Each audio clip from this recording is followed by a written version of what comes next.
Olá! Pretendo neste vídeo relatar uma breve síntese do TCC apresentado ao curso de Geologia da UFPR, denominado Dados Históricos de Mineração Aurífera no Litoral Paranaense, entre os séculos XVI e XVIII, e seus sinais identificados em bancos de dados geológicos. Este trabalho foi elaborado por mim, Oberdan Lunel, orientado pelo professor Carlos Eduardo de Mesquita Barros e co-orientado pelo professor Otávio Augusto Boni List. O território paranaense foi incorporado à colonização portuguesa a partir de meados do século XVII. As terras que pertenciam a Portugal e que hoje conhecemos como Litoral Paranaense e Planalto Curitibano foram ocupadas a partir de descobertas auríferas em aluviões dos arredores da Baía de Paranaguá, como consequência da expansão da economia paulista para o sul. Nesse contexto é que surgiu vilas como Paranaguá e Curitiba, hoje importantes municípios do estado do Paraná.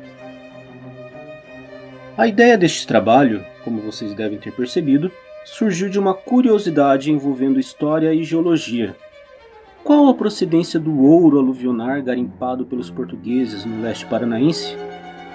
É uma dúvida que buscamos garimpar na pesquisa.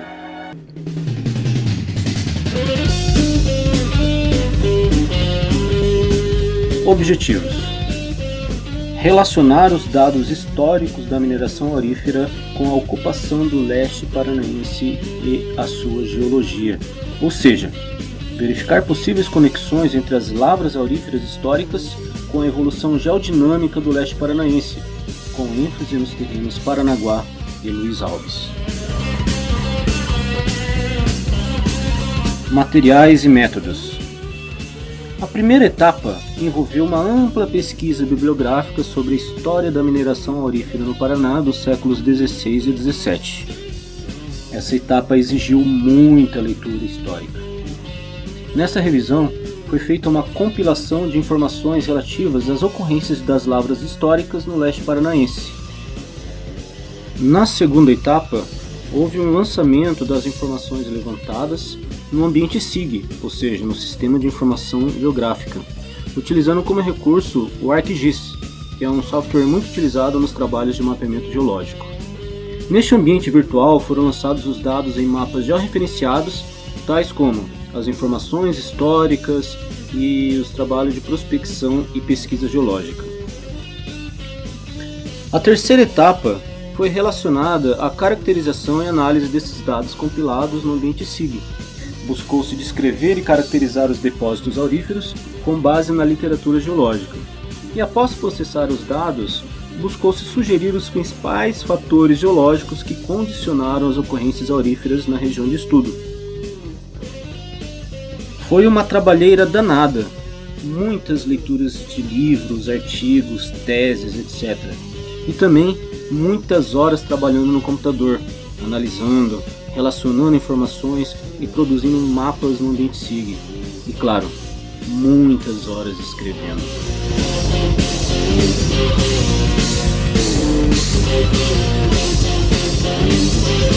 Mas para resumir a conversa, vou direto aos resultados da pesquisa. A região litorânea do estado do Paraná possui uma relação histórica intrínseca com a mineração aurífera, desde o século XVII até os dias atuais. A historiografia revelou isso. São garimpos que atuaram em depósitos sedimentares plio-quaternários em diversas bacias hidrográficas que desaguam, em sua maioria, na Baía de Paranaguá. Alguns garimpos mais recentes, do século XX, também realizaram atividades em depósitos auríferos secundários. Os depósitos secundários estão inseridos em depósitos sedimentares recentes, interpretados como aluviões e leques aluviais. A gênese desses depósitos secundários está relacionada com as mudanças climáticas e as consequentes variações do nível de base dos rios durante o quaternário, decorrente das variações do nível do mar, que, somado aos processos de recuo da Serra do Mar a partir de escarpas de falhas, ofereceram condições para a formação dos leques, cones e planícies aluviais. Por sobre estes sedimentos ocorreram processos erosivos que retrabalharam os depósitos, concentrados pela ação combinada do intemperismo, acreção gravimétrica e concentração residual superficial. É recomendável para se estabelecer novas áreas de pesquisa e prospecção aluvionar, fazer criteriosos trabalhos de pesquisa histórica, principalmente no que se refere às antigas lavras e garimpos. É que grande parte do ouro aluvionar na região de estudo possui evidências de garimpagem desde o século XVII à atualidade, representando por solos e materiais de colúvio revolvidos. Nessas áreas, os teores de ouro são baixos, possivelmente por ter sido exauridos por antigas lavras. Os controles estruturais associados às zonas de sazonamento, ductes rúcteis, alterações retrometamórficas e processos hidrotermais parecem ser os principais fatores que controlaram as ocorrências auríferas primárias na região. Estes controles foram reconhecidos na escala microscópica, mesoscópica e regional.